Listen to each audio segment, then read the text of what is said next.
السلام عليكم ورحمة الله وبركاته. بسم الله والصلاة والسلام على رسول الله. أبناء الطلاب في الصف الأول والثاني الإعدادي، يلا بينا مع بعض نشوف محتوى كتاب جيم الأضواء للترم الثاني للصفوف الأول والثاني الإعدادي. إن شاء الله في الفيديو ده هنعرض لكم الكتاب، هناخد أول وحدة من كل كتاب، يعني كتاب أولى إعدادي هنشوف الوحدة الأولى عاملة فيها إزاي، عرضها كتاب جيم إزاي، وبالنسبة لكتاب تانية إعدادي برضه هنشوف الوحدة الأولى معروضة إزاي. يلا بينا، بسم الله الرحمن الرحيم، وبه نستعين، ولا حول ولا قوة إلا بالله العلي العظيم. هنبدأ مع بعض بكتاب أولى إعدادي. تعالوا كده نشوف أول الكتاب جاي عبارة عن كام كتاب. الكتاب جاي عبارة عن كتاب Ongoing Assessment and Exams بوكلت، وده كتاب الامتحانات والنماذج بقى الاختبارات والحاجات دي. الكتاب التاني اللي معانا هو كتاب خاص بالأزهر والمهارات بتاعة الأزهر. الكتاب التالت وهو كتاب الشرح. تعالوا مع بعض بقى نفتح مع بعض كده كتاب الشرح نشوف عبارة عن ايه. بسم الله الرحمن الرحيم. أول حاجة طبعا عندي في الكتاب هي محتويات الكتاب. محتويات الكتاب قال عندي يونت 7 و8 و9 و10 و11 و12، يعني عندي 6 وحدات زي كان الترم الأول برضو 6 وحدات. عندي 6 وحدات بكل وحدة وراها الامتحان بتاع الأضواء. طيب وعندي ايه كمان؟ عندي جزئية الليسننج في الكتاب، وعندي كمان توزيع المنهج موجود قدامي. توزيع المنهج ماشي ازاي؟ طيب تعالوا كمان نشوف الوحدة الأولى. بيقول لي how was your weekend؟ كيف كانت عطلة نهاية الأسبوع بتاعتك؟ تعالوا بقى نشوف. عرض لي الدرسين، طبعا احنا عارفين ان كل وحدة فيها 6 دروس. الدرسين الأول والتاني جايبهم لي بالكلمات بتاعتهم زي ما انتم شايفين كده، وعرض الكلمات المهمة، وبعدين كلمات زيادة additional vocab، كلمة زيادة، وبعمل بعد كده تشيك بوينت، اختبار بسيط كده على الكلمات دي. وبعدين بدأ يعرض لي بقية الحاجات الخاصة بالكلمات سواء الاكسبريشنز أو الحروف الجر، وبعدين برضه عامل لي عليها تشيك بوينت صغيرة. وبعدين بدأ يجيب لي الأزمنة وتصريفاتها، وكمان جايب لي الكلمة والأوبزيت بتاعها، العكس بتاعها. طيب بعد كده بدأ يجيب لي ملاحظات على اللغة، في حاجات كده تكات بينبهنا ليها. بعد كده عندي هنا البيلدر بتاع الكلمة، أو إن الكلمة بتتكون إزاي، وعندي الكلمة ومعناها، والكلمة بتبقى في حاجات بتضاف لها حروف اللي هي السفكس والبريفكس اللي بتضاف في أول وفي آخر الكلمة. طيب عندي إيه كمان؟ بدأ يجيب لي جزئية الريدنج والليسننج سكيلز، المهارات بتاعة القراءة والاستماع. طيب عرضها لنا، وعرض كمان الكلمات اللي نطقها بيبقى صعب شوية عشان يخليها سهل عليكم. طيب عمل كمان ايه؟ جاب بعد كده كل دي سكيلز، جاب بعد كده جزئية تدريب او اسئلة على جزئية الكلمات اللي اتشرحت دي. بدأ بعد كده يتناول كل ده احنا لسه في الدرسين الاول والتاني من الوحدة الاولى من الترم التاني يعني. طيب عندي بعد كده جاب القواعد اللي عندنا في المنهج، كل دي القواعد شرحها، وبعدين جاب أسئلة على القواعد أو الجرامر اللي شرحها. طيب بعد كده جاب لي هنا السبيكينج أو سكيلز سبيكينج، التحدث، ودي بتفيدنا يا ولاد في الديالوج، حتى بعد كده جايب لنا عليها اختبار على الديالوج تحتها. طيب عندي بعد كده ازاي هاو تو رايت اللي هي تدريب على الباراجراف، وجايب لنا باراجراف نكتبه تحت. وبعدين بدأ يعمل تدريب على الوحدة بالنسبة للدرسين الأول والتاني. بالدرسين الأول والتاني بقى اختبار عليهم شامل الكلمات والجرامر. هو في الأول جاب بعد الكلمات أسئلة وبعد الجرامر أسئلة، وبعدين لما خلص الدرسين الأول والتاني من الوحدة بدأ يجيب امتحان عليهم شامل بقى كله، الجرامر بالكلمات بكله. احنا ما زلنا في الوحدة السبعة اللي هي أول وحدة في الترم الثاني. دخل في الدرسين الثالث والرابع برضو بنفس الطريقة، شرح الكلمات وجاب تشيك بوينت عليها، وبعدين كل ده بيكمل بقية شرح الكلمات زي ما احنا قلنا في اللي فات، وجاب جزئية الريدنج والليسننج سكيلز المهارات، وبعدين جاب أسئلة على كلمات الدرسين الثالث والرابع، وجاب بعد كده جزئية الجرامر أو اللانجوج. وبعدين برضو جاب بعد ما شرحها طبعا باستفاضة، هي صفحة بس منها مش مشكلة، يبقى بعد كده جاب عليها الأسئلة على جزئية الجرامر.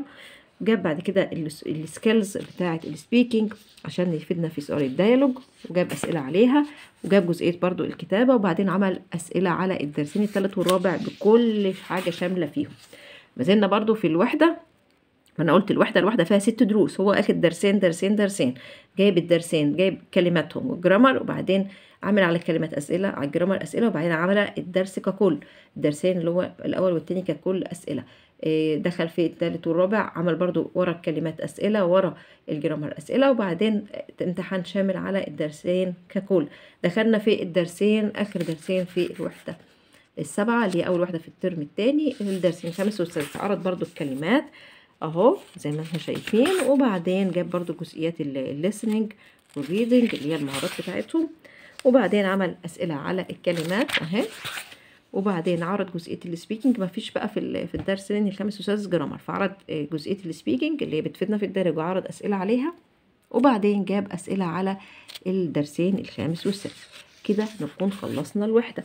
بعد ما بنخلص الوحده يسكت؟ لا ما يسكتش، جاب ايه؟ مراجعه على الوحده السبعه ككل، جاب كل حاجه بقى خاصه مهمه في الوحده ككل اهي. طيب بعد ما عمل كده عمل ايه؟ تعالوا نشوف مع بعض. جاب ايه بقى؟ قام عامل امتحان شامل على الوحده السبعه بالست دروس بتوعها. تمام. طيب نشوف بعد كده. خلص الامتحان، في اخر الامتحان فيه ازاي تقيم نفسك، قيم التقدم بتاعك. لو انت جايب 50% ذاكر تاني، لو انت جايب من 64 من 50 ل 64 يبقى انت اتدرب اكتر، من 65 ل 84% حل امتحانات اكتر، من 85 ل 100% انت well done.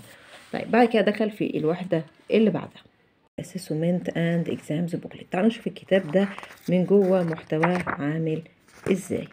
بسم الله الرحمن الرحيم. بيقول لي هنا ان محتويات الكتاب، قال لي اول حاجة في بارت 1 اجزاء، الجزء الاول والتاني والتالت والرابع. تعالوا نشوف كل جزء بيحتوي على ايه. قال لي الجزء الاول ده املاء خاص بكل درسين. تعالوا كده نشوف على ارض الواقع احسن. ده البارت 1 الجزء الاول، جايب لي هنا الوحدة السبعة، الدرسين الأول والتاني منها، جايب لي هنا الكلمات بتاعتهم أهي، وبعدين جايب لي كويز يعني امتحان سريع كده على الدرسين الأول والتاني. طيب برضو كلمات، ما زلنا في الوحدة السبعة، الدرسين التالت والرابع كلماتهم وأسئلة على أو امتحان سريع على الدرسين التالت والرابع، فوكاب ولانجوج. بصوا اهو جزئية الفوكاب الكلمات، وجزئية الجرامر كمان. طيب تعالوا كده نقلب كمان ونشوف الكلمات بتاعت الدرسين الخامس والسادس من الوحدة السبعة والامتحان عليهم. طيب بعد ما خلصهم دخل في الوحدة اللي بعدها، بقى هو ماشي كده لغاية لما بيخلص الوحدات كلها. طيب بعد الوحدات دي ما بتخلص بيبدأ يتناول ايه؟ تعالوا برضو خلينا نشوف مع بعض. ادي الوحدة ال 12. تعالوا كده بسم الله نجيب البارت 2 فاينل ريفيجن، المراجعة النهائية. قال لي ده انا هراجع على مراجعة مع الكلمات خاصة بكل وحدتين، ومراجعة على قواعد، ومراجعة على المحادثات والحاجات الكتابة كمان، واختبارات أضواء في الآخر. تعالوا نشوف. أدى امتحان شهر فبراير مراجعة على الدرسين السابع والتالي، الوحدتين السابعة والثامنة اهو، وبعدين تدريبات على جزئية الكلمات عليهم. طيب امتحان يعني أسئلة وتدريبات. بعد كده جزئية الجرامر على الوحدة السبعة شرحها كلها وعمل أسئلة عليها. دخل في جزئية السبيكينج اهو وبرده والرايتنج، وعمل امتحان على الوحدتين السابع والثامن. طيب تعالوا كمان نشوف. هذا امتحان شامل اهو على الوحدتين السابع والثامن بتاع شهر فبراير. دخل بعد كده برضو اخد بقى ايه مراجعة شهر مارس، الدرسين بقى الوحدتين التاسعة والعشرة، وبرضو بنفس الطريقة اللي احنا تناولناها. طيب تعالوا نشوف بعد كده عامل ايه. بارت 3 الجزء الثالث جايب لي أسئلة من كتاب الطالب بتاع المدرسة، الأسئلة المهمة على كل وحدة. ده الوحدة السبعة الأسئلة الكلمات الخاصة بيها وأسئلة الجرامر، وعامل كده في كل الوحدات لغايه ما بيوصل للوحده ال 12. بعد كده جايب هنا end of term practice، تدريبات بقى نهايه الترم، بدأ يعمل هنا تدريبات اهو. وبعدين بدأ بعد كده يجيب بارت 4 الجزء الرابع final exams، المواصفات الامتحانيه وجزئيه النصوص الاستماع. جايب هنا بقى اهو امتحانات اهي امتحانات بقى محافظات وامتحانات لغاية ايه اخر الكتاب اهو. كذا محافظة داخلين في اكتر من 16 18 امتحان من امتحانات المحافظات زي ما انتم شايفين معايا. وفي الاخر جزئية الاستماع بتاعة الامتحانات دي. طيب ايه كمان كده الكتب كده خلصت؟ قال لي لا ده انا كمان جايب معاهم كتاب الازهر. كتاب الازهر الكتاب ده بقى خاص بالازهر والمهارات بتاعه الازهر بقى. يعني بعد ما بيقروا خلاص كتاب الشرح بيبدا الكتاب ده بقى ليهم المراجعه بتاعتهم بقى. هنا ايه تيست يور سيلف برضه اختبر نفسك على كل درسين واختبار خاص بكل وحده ونماذج فبراير ومارس الشهريه واختبارات النهائيه. كل ده موجود في الكتاب ده. طيب ده بس بتبقى حاجات خاصة بالأزهر. طب تعالوا بقى نبدأ مع بعض كتاب الصف الثاني الإعدادي. نشوف برضو زي ما عملنا في الصف الأول الإعدادي كده، نشوف هو جاي برضو عبارة عن كام كتاب. برضو 3 كتب، كتاب شرح وكتاب ongoing assessment كتاب الامتحانات والاختبارات وكتاب الأزهر. عرفنا كتاب الأزهر ده بالنسبة للصف الثاني الإعدادي. شفنا إن كتاب الأزهر اهو زي ما انتم شايفين. تعالوا نشوف في سنة تانية اهو نفس الفكرة برضو اهو نفس الحاجات اللي بيتناولها في المحتوى، بس نشوفها بقى على ارض الواقع. ده الوحدة السابعة جايب فيها الدرسين الاول والتاني باسئلة اهي. وبعدين بدأ يجيب امتحان على الدرسين التالت والرابع والخامس والسادس من الوحدة السابعة. وبعدين عمل ايه امتحانات خاصة اهي بالازهر. ودخل بعد كده في الوحدة اللي بعدها. طيب عمل كده برضه اهو زي ما احنا شايفين مع بعض في كل الوحدات. وبعدين جايب هنا امتحانات شهر مارس نموذج عليها على وحدتين، وبرضه جايب على شهر فبراير برضه اخد الوحدتين. ماشي كده بقى لغايه بعد كده جايب برضه في الاخر امتحانات نهائيه خاصه بالازهر تبع كل ايه محافظه. طيب ده كتاب ده بالنسبه لكتاب الازهر.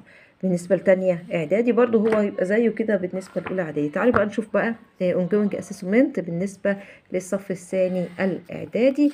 برضه الكتاب شرح نفسه ازاي اهو. عندي برضه في المحتوى بتاعه 4 أجزاء زي ما انتم شايفين معايا. تعالوا كده زي ما عرضنا بتاع الصف الأول الإعدادي بس برضه هنشوف مع بعض. قال لي الجزء الأول هنا جايب لي هنا كلمات الوحدة السابعة، جايب أسئلة عليها كويز يعني اختبار سريع، والدرسين الثالث والرابع من الوحدة السابعة واختبار عليها، وكلمات الدرسين الخامس والسادس من الوحدة السابعة واختبار برضه عليها.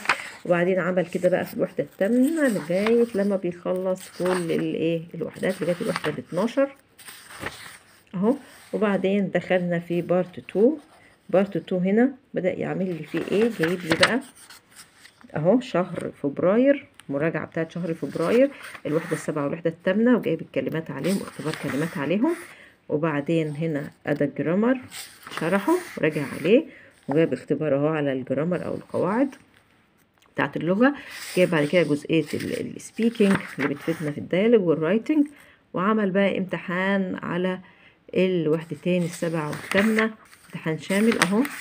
وبعد كده عمل بقى بعد كده في شهر ايه مارس، وهكذا برضو الوحدتين اللي هيمتحن فيهم لغاية لما يخلص الوحدات اهو. وبعدها بيبدأ يدخل في البارت الثالث الجزء الثالث، جايب أسئلة كتاب المدرسة المهمة على كل وحدة. وبعدين نهاية الترم تدريبات نهاية الترم بقى جايب ايه امتحانات اهي المحافظات، وكمان لغاية نصوص الاستماع اهو اكتر من 12 محافظة اهو جايب اسئلة عليهم وصلنا لل14 يعني تقريبا برضو ايه ده 16 17 اكتر من 17 محافظة تقريبا 18 محافظة او 18 محافظة. طيب وبعد كده في الاخر جزئية الليسننج. طيب تعالوا بقى نشوف كتاب الشرح بقى بتاع الصف الثاني الاعدادي. بسم الله نشوف الكتاب كده بدأ بنا اول المحتويات ازاي. اول حاجة عندي هنا اهو المحتويات بتاعت الكتاب. عندي الوحدة السابعة الثامنة التاسعة وبعدين مراجعة وبعدين 10 11 12 ومراجعة، وكمان جايب توزيع المنهج. طيب تعالوا كده نشوف الوحدة السبعة بيقول لي technology and the future، التكنولوجيا والمستقبل. جايب لي هنا الدرسين الأول والتاني أداة كلمات عارضها لي أهي، جزئية اللانجوج والفوكاب، وبعدين هنا جزئية الليسننج والريدنج، عامل أسئلة على الكلمات أهي، وبعدين الجرامر شرحه، وبعدين جاب أسئلة على الجرامر، دخل في المهارات التحدث والرايتنج والكتابة، وعمل امتحان على الوحدة السبعة خاص بالدرسين الأول والثاني بكلماتهم والجرامر بتاعهم. دخل في الدرسين الثالث والرابع، الوحدة الواحدة فيها 6 دروس، بياخد درسين كلمات وجرامر، كل درسين ياخدهم كلمات وجرامر، كلمات عليها أسئلة وجرامر عليه أسئلة، وبعدين لما يخلص يعمل امتحان شامل على الدرسين بكلماتهم بالجرامر بتاعهم. كل ده جوه وحدة واحدة بس. طيب برضو اهو الثالث والرابع عرض اهو الكلمات وعمل امتحان عليهم اهو، وبعدين عرض الجرامر شرحه، وبعدين عمل اسئلة على الجرامر اهو بالدرسين الثالث والرابع من الوحدة السبعة، وبعدين اهو عمل امتحان على الدرسين الثالث والرابع من الوحدة السبعة. بعد كده دخل في الدروس درسين الخامس والسادس من نفس الوحدة برضه اهو، عمل عليها اسئله على الكلمات بعد ما عرضها. وهنا الجرامر، لا هنا في الجرامر دايما ما بيجيبش في الخامس والسادس جرامر، بيجيب ايه سبيكينج بس، اللي هو اللي بيستفاد منه في الدالو. وبعدين عمل اسئله عليه، وبعدين جاب لي هنا مراجعه بقى على الوحده السبعه ككل اهو، مراجعه على الوحده السبعه ككل كلمات وقواعد ومهارات. وبعدين بعدها بدأ يعمل لي امتحان شامل على الوحدة السبعة. طيب خلص الوحدة السبعة، دخل في الوحدة الثامنة اللي بعدها بنفس طريقة الشرح. في نهاية الفيديو أتمنى تكونوا استفدتوا معانا من عرضنا لمحتويات كتاب جيم الأضواء للصف الأول الإعدادي والثاني الإعدادي. دمتم في أمان الله.